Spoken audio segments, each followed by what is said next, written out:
Hey guys, so for those of you who are stopping by here because of me talking to you at the most recent Seattle Regional, or if you're just stopping by here because you saw Ice Barrier, so you joined Ice Barrier naturally, and also if you're just here because you go to my locals, hey everybody, and welcome in. I got 17th at my most recent Seattle Regionals with Ice Barrier, and I would love to share this with you guys. If you have any questions, please feel free to just drop the questions in the comments below. Without further ado, let's get into this. So the first set of cards I would like to talk about is Triple Tactics Talent. I decided to go with the board breaker approach after talking with one of my buddies that I go to locals with every now and then. Him and I really were kind of ping-ponging ideas off of each other on the style of play that this deck should follow. And originally I'd go with the hand trap build. There's a lot of different builds you can choose with this, but I settled on the board breaker style and figured Talents was really good right now in the format because obviously a lot of hand traps are running around. So if I can't make a board indestructible, I want to make sure it's harder for them to break the board. So like a lot of times if I had Talent, I wasn't really worried about running into Nib if my opponent had Nib. And I prayed they had Valor to Ash me, because then I can just rip their engine out, end on Lancia, and then pass. Lancia solos, and if I can rip the card that outs Lancia, it's almost impossible for them to win. So Triple Tax Talent came in clutch all tournament long. The second card playset that I main deck is Forbidden Droplet. For Forbidden Droplet, I didn't actually not see a ton at the regional. I saw it a couple times, and it was useful when it did come up. I wish I saw it more, to be honest. It obviously Droplet's amazing at breaking boards, and yeah, it performed okay. I wouldn't cut it. Did its job, as they say. The next three I main decked are, as you may guess, the Mulcharmy Pirellia. Mulcharmy was interesting. So I chose the main deck because it is a water, as you can see. And my reasoning behind keeping Mulcharmy in is obviously it's a going second build. And the second thing it has synergy with is because they're waters, I don't mind drawing it for turn. Because at that point, it's at worst case, it's water discard fodder for my water effects. It gets much better in Rage of the Abyss main decking because I can use this with the new Water Charmer to search full combo. So this is not leaving the main deck. Pirellia is very good. Even if Furos comes out, I'm keeping Mulcharmy in the main. But as far as the regional goes, Mulcharmy was very good. When I resolved it, it helped me draw into engine most of the time. One time I drew in a 3 triple tack. But for the most part, it was helpful drawing an engine. Everything else, I really wish I drew into Droplet plus ammo, which was kind of the theory behind it, but I didn't. I ended up drawing into just triple tack, which was fine, but yeah, not exactly what I was wishing for. Some cards I did draw into off of it though was Imperm. Imperm performed very well at the regional. Didn't play in my opponent's tactics when I was using it. Not that I was really worried about it because you'll see why later. But yeah, Imperm was really great. That is it for the non-engine that we were playing. Now we're going to go into the one-ofs here. So I'm going to start with the MVPs of the deck. And if you played against me in the tournament, you probably came across this. And was reading it and going, what the hell? So first one is General Raiho, and the next one is Spellbreaker, the Ice Barrier. Yeah, these two are the main floodgates of the deck you try to turbo out. This one essentially says you win the game if you resolve the effect. It's an anti-spell while it's facing on the field up until the end of your next turn. So, yeah, insanely good card. I tried to make this as much as I could, and every time I made it, I won the game. Didn't lose when I made it. Raiho, usually the first target off of Lancia to special summon. And Raiho is just a beast on his own. And the reason why Lancia is so good, because you can cheat him out twice, actually. If you remove him, I don't use the second special summon. So yeah, Raiho's insane. These two were just putting in work for me all weekend long. And then the next one-ofs that we were playing were a little spicy. We were playing the one title, mainly because title lets us foolish. It's kind of just like another card. It was this or Foolish Burial, and I figured title was, it's a water, it's another discard. I think it's just better value. And I only played at 1 because I felt like 2 was just bad because it's a hard once, and even if it's at 3, you don't really want to see more than 1 copy. So this I'm probably actually cutting for the new support, most likely. It felt very win-more most of the time. I didn't really need it. Next up, we're playing the General Wayne. This is our spell trap searcher and the go-to if we played any trap decks or Runic. We did not see Runic. Although, again, we don't really have to worry about Runic with the anti-spell. Yeah, and, General Wayne came up actually a bunch. Really helped search and get my plays going if I had an Ice Barrier left on field. So General Wayne was nice. And then the last one that we are playing was Hexa. Hexa, some lists play this at 3. Understandably so, because it is a 1-card starter. And this alone does get you the draw 4. However, in my build, because of going second, this felt worse if I drew more than 1, or even if I drew it in hand, it felt bad. I really just wanted to save it for summoning off of the Revealer. So now into our play sets. So we obviously, if we're playing discard fodder, we are obviously playing 3 of the Mirror Mage. The best card in the deck. Konami gave us an amazing support card. Mirror Mage is just crazy good. Yeah, every time I saw it in my hand, I felt like I was ahead because of the discard. It just felt so amazing to foolish this off a hand off of, like, for example, sending off cost of Revealer. Revealer was pretty good. Nothing else really much to say. I mean, it's really your main card you want to see. This is like the Moe of Sword Soul, right? Or the Ryzen of Vanquish Soul. This is what you want to see. It did come up. Revealer won me a game against the Flu player. Shout out if you're watching. I played the Flu player and I just slapped us on board and they couldn't out it.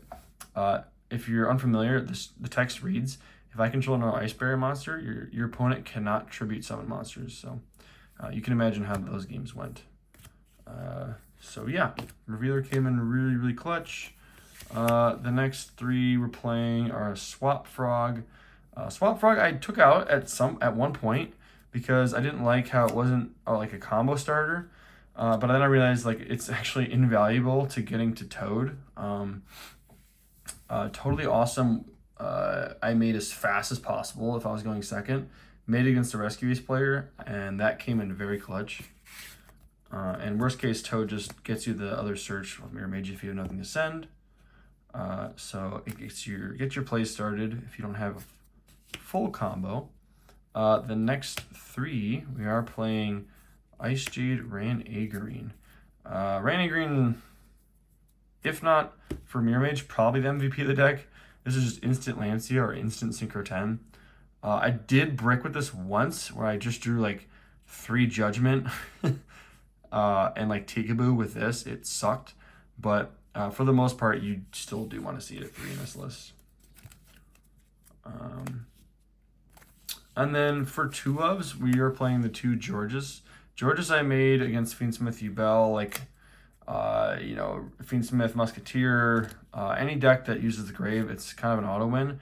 The only downside of Georges is that you do need to control another Ice Barrier monster. So one of my losses, I did not put out another Ice Barrier monster with it. I had Lancia, which, if you don't know, Lancia is not an Ice Barrier monster, unfortunately. And he just outed the Lancia right away. and didn't focus on that because there wasn't any lingering effect. So that is the only downside of this, so I had to be careful of that. And then we were on the two speaker. The two speaker, I would take the title out in hindsight. I needed this in hand more often. This was actually insane to draw most of the time because it gave me extended, it allowed me to extend into coral anemone and just, really helped get into protecting my board going first. So that, in my opinion, should be added to the 3 ofs. And then one of the best cards in the deck, this card's insane. Anomalous per turn Rhoda. If Ice Barrier ever becomes even close to meta, this card is for sure getting hit. I really hope it doesn't get to that point. I think it's in a fine place right now. But yeah, this card is just so good. And then we are playing the 2 of Freezing Chains. We decided to play 2, not 1, because having this in hand felt good every time. And it was a free send off of Droplet if I drew it for turn.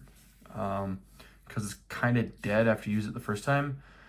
And it came up once having to search this again, where I activated 2 of them at the same time. And like that helped me OTK in that instance. So 2 was perfect. And then we're playing the 1 Tikaboo and the 1 Winds. Tikaboo, honestly, probably would have taken out of the main. Didn't do great with it. Like, it didn't come up a ton. I used it. I was planning to use it on Tenpai. I didn't play a single Tenpai player. I was planning to use it on Tenpai and Fiendsmith stuff, but this was outed the one time I used it. So Tikaboo, I probably would have sided. It's kind of easy to out. And then Winds, I'd probably keep it 1. That's how you cheat the anti-spell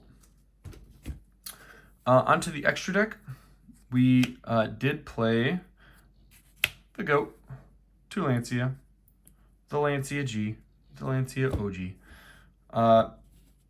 This is the heart and soul of the deck, and what I used to pretty much control the game state in every single game. Lancia is just such an incredible boss monster. I just wish it was Lancia Ancestral Ice Barrier something. So it was an Ice Barrier name, but unfortunately it's not. That is the downside of the card, literally the only downside of the card. We are playing 1 Trish, OG Trish. You bring that out with Lancia, as well as Trish 0. This is the mandatory one that I usually bring out if Lancia gets removed, because it is a non-targeting banish 3, and if this thing gets popped by battle or card effect, I can special summon the normal Trish out, make its attack 3,300, negate the effects of all face-up cards your opponent controls, and then half the attack of all monsters they control. So it's kind of insane card to bring out. It's the go-to. And then for the other Sync 10s, we're playing the 1 Chen Ying. We are playing the 1 Ice J Gamir. That is it for the 10s. I made those relatively consistency. We were playing the Dragite, Greedle Dragon, Croc, Coral, and these guys, like, this is the draw 4 combo. I made this a couple times, and when I was able to make it, won the game. These guys didn't make this once. I think I was considering making this once, but I didn't really make it. These are the flex spots, kind of. You don't really go into those. Another flex spot, Zelantis. Because I feel like if you get debarriered, you're already in kind of a losing position, and you can like crap stuff out and just play the floodgate game, or at least try to. And the only time I would go for Zelantis is if like I need to attack in time or something like that. And you can waterlock and completely clear the board with Coral, because Coral waterlocks you. I wouldn't change the 2 Coral. The 2 Coral came up a lot. I think you do need the extenders in the deck. So, and then for probably the MVP of the extra deck besides Lancia, Bahamut and Totally. Bahamut was insane. Or sorry, not Bahamut. Totally was insane. This was insane again. Totally was crazy good. I made as much as I could. And then on to my sides. The side deck was something I was back and forth about a lot, but ultimately I think this was just fine because I was main decking going second cards. I threw in 3 Cosmic because, yes, I auto-win against Runic going first, but going second, I would still side these in because they banish a lot off the top, and, you know, they may banish the win con, so I felt like Cosmic was still necessary, especially it's good against Tenpai as well. We are playing 2 Lightning Storm. Again, for the Runic matchup and just like generic back row hate or board breaking. And then for the going first, help. I sided this in a lot. Unfortunately, every time I side this in, it seems like I brick on it. But oh well, what can you do? 3 Judgment. We are on the 3 IDP. IDP, I did side in a couple times going first. But for the most part, my opponent was not playing, like, I would have sided this if I was playing against more Fiendsmith Yubel or more any Tenpai. Like, this card would have came in for sure, but I just didn't see it as much. And I was prepared for it. The deck still plays very well into those matchups going first. So, I mean, this just helps that out even more. I think this card is a very, very good side deck card, in my opinion. And then the card I didn't want to use in anybody, luckily I didn't have to. Dogwood, it came up once, I think it was round 3. I sided it in my deck and I didn't draw it because I didn't need it. I just OTK'd the following turn, so yeah. And then the Tenpai card tech, you guys ready for this one? Doggo Boy. Learned this from the Ice Barrier Discord. Shout out to them. Defender, kind of crazy. In testing, it was good. Didn't use it, didn't side it in once. Really just for Tenpai. And you guys aren't familiar, your opponent cannot declare attacks with monsters with attack greater than its defense. Greater than or equal to, and it's at 1600 defense. So basically it just says, you know, Tenpais can't attack, essentially. You bring that out normally with your second Lancia summon, and I didn't see Tenpai, so I didn't have to use it. Yeah, so that's the deck profile, guys. I know a lot of you were looking forward to it.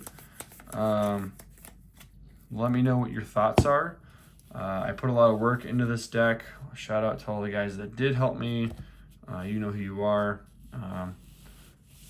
You know, it was just a really fun experience in Seattle. So I got my invite, and thanks for your continued support, guys. Check out the next deck profile. Let me know your thoughts. Chill.